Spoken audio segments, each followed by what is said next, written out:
when it comes to restorative justice, a lot of people say like, well, I want revenge. Justice is revenge. No, justice is here for healing.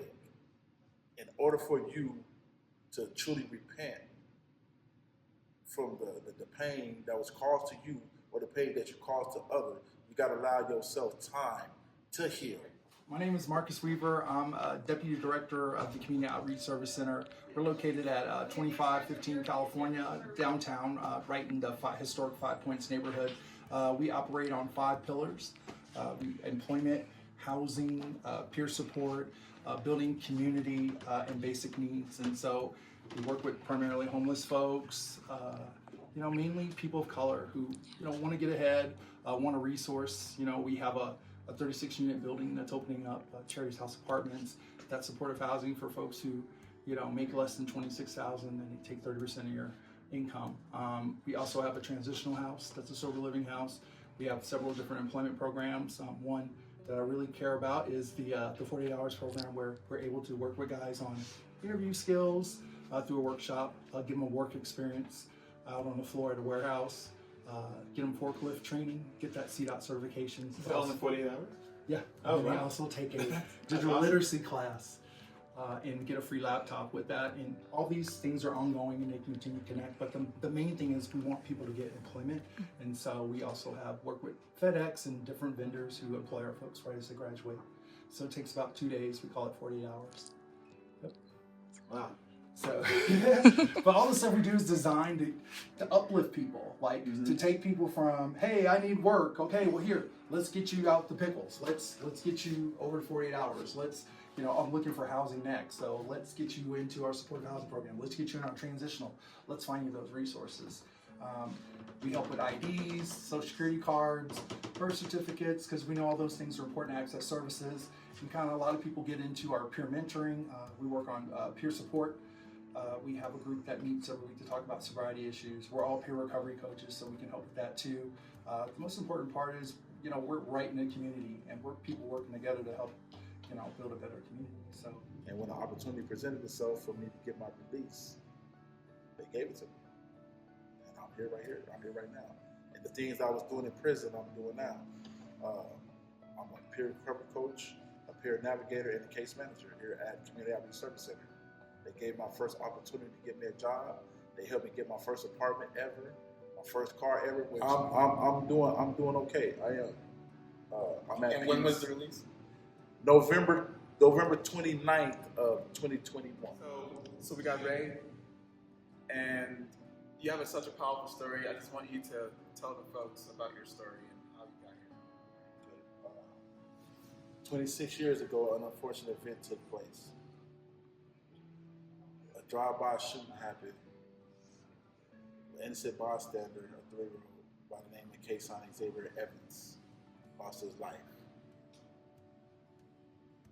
It was an unfortunate event. That was not my intentions. I was caught up in the gang violence that was going on at that time. It was at the tail end of the summer violence. Yes, I was a gang member, and we was going after so-called enemies. But at that time, I was lost. I was one of the childs. I was 16. I was a child that was lost. I ended up getting caught. Got found guilty June 16th of 1996. I ended up getting sentenced to life in prison without the possibility of parole, plus 51 years for that incident. I was mad at the world. I didn't care. I was reckless. I was disobedient. You name it, I was doing it. And then one day I just woke up. I had an epiphany. June 20th, 1999. I desired 3 things: to heal the wounds of the Evans family from the pain I caused them, to heal the wounds of my family for the pains I caused them, and as a byproduct of their healing, to heal myself. And as of now, I got my GED, I got different college degrees under my belt. I've educated myself very well during that time. MRT, moral recognition therapy, I started teaching that program. I went through TC, therapeutic community, anger management, you name it, I did it. So as I began to change, there was a pilot program in 2011 that Senator Lee and his colleagues came up with dealing with the restorative justice. That's Pete Lee. Pete Lee, yes, Pete Lee, and his whole colleagues, all of them passed that bill. So at that time, when they came to see me, and they're like, okay, we want you to be the candidate to do this.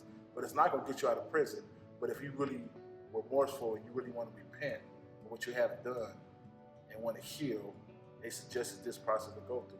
So I said, okay, I want to do that. So I signed the form. And when I say they worked on me, oh my God. They made sure that everything that was in me came out. The Lees did? Yes. Because when you getting ready to do this dialogue, dealing with the restorative justice, they want to make sure that you're ready, because now they're dealing with wounds. They open, even if you're healed at that time, and going back and thinking about what you have done, the harm you have caused to other individuals.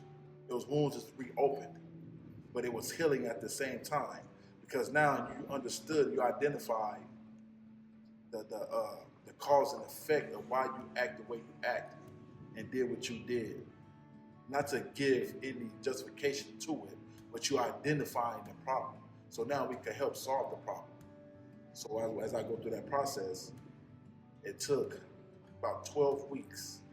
So May 23rd of 2012 was the official day when I met Charlotta Evans, who's my godmom now, in Lyman Correctional Facility in a visiting room for 9.5 hours. My thoughts was, even if I never got out of prison, I would do the best thing I could. I would be the best person I could be during that whole time, even if I never got out.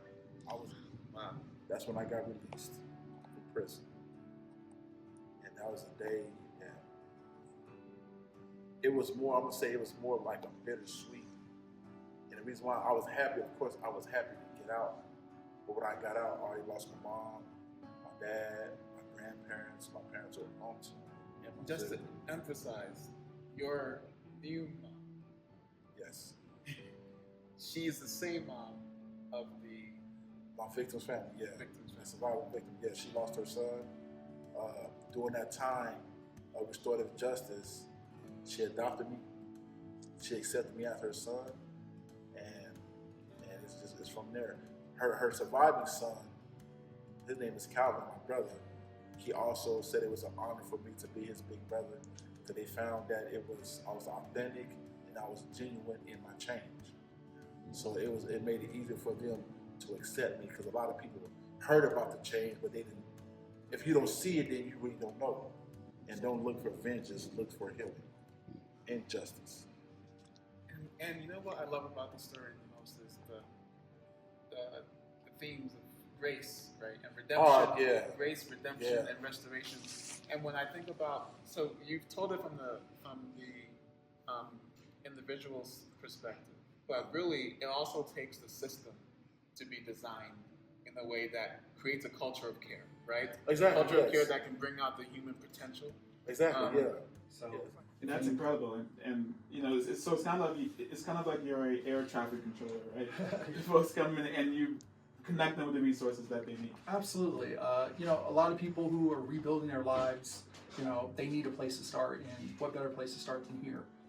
You know, with the ID, then coming back again, and us getting you the job, then getting you into housing, and then moving on to different things. You know, school, a lot of people, trade schools, anything to uplift community. That's what we're about. You know what's incredible? How many of these incredibly valuable organizations exist that folks don't know about? You know, Yeah. some people might know about some, but there's such a need to really connect folks like you Yeah. to folks who need you. Well, I think the thing that makes us different and why we've been around since 1988 is that we are people with lived experience in these positions, and what we do is we get, you know, I send people to get the motivational interview training, learn how to connect people to different sort of resources around the community, and we train to be peer navigators. And what that does, it levels the playing field. As you know, most of the people who are homeless are people of color, about 60%. And so last year we saw over 800 people, and 75% were African American, you know, Hispanic, and just people of color who, you know, wanted to see a face that looks like theirs to get those resources. And I think that's where the difference is compared to some of the bigger agencies. And a lot of them fall short, so they send them over here because people want to identify with other people who've been through it as well. And so we speak that language. We know what it's like to be homeless. We know what it's like to come out of incarceration. We know what it's like to come out of addiction. You know, and that there is no substitute for a lived experience. No. That's one of those things, and that's not just for what you guys do, but that goes for politics. Yes. That goes for every Yes. industry. There's no substitute for that, and Yeah. that's so. I thank you so much for Yeah. making sure that it's folks with lived experience who are being those air traffic controllers, Yeah. right? Well, I appreciate you guys coming out and supporting us on What's Up Wednesday, because that's an essential piece. We go out and pass out flyers to all the homeless community around here and work with St. Francis Center closely. And people come up, have a meal, and we're able to give them the IDs, vouchers, get them in the 48 hours program, and kind of get them going. And so we're glad that you're able to help out with that. Yeah, and can you speak a little bit about People's Pickles? Yeah, oh, absolutely. The People's Pickles is a program that I started, as a returning citizen, returning back in 2008. I find it really difficult for jobs and opportunities to upskill or, getting certain certifications without paying a lot of money. And so what we've done is we give people basically a welcome home. We meet them at DOC. And what we do is we put them through a 30-day program where they get paid for 80 hours of training. They also get to get the job training skills, learn how to be on a production team, learn how to go out in the community and sell pickles. But what it does is promotes them, and it's a returning home. We help them with housing, a car. We're in our third year of that program, and we've had a 98% success rate, which is that. Hurt people hurt people. And this is not trying to make it an excuse for being hurt, but as society, we got to identify what hurts us. And then once we identify what hurts us, then as a unit, we could work on different strategies to help heal the individual. But healing takes time.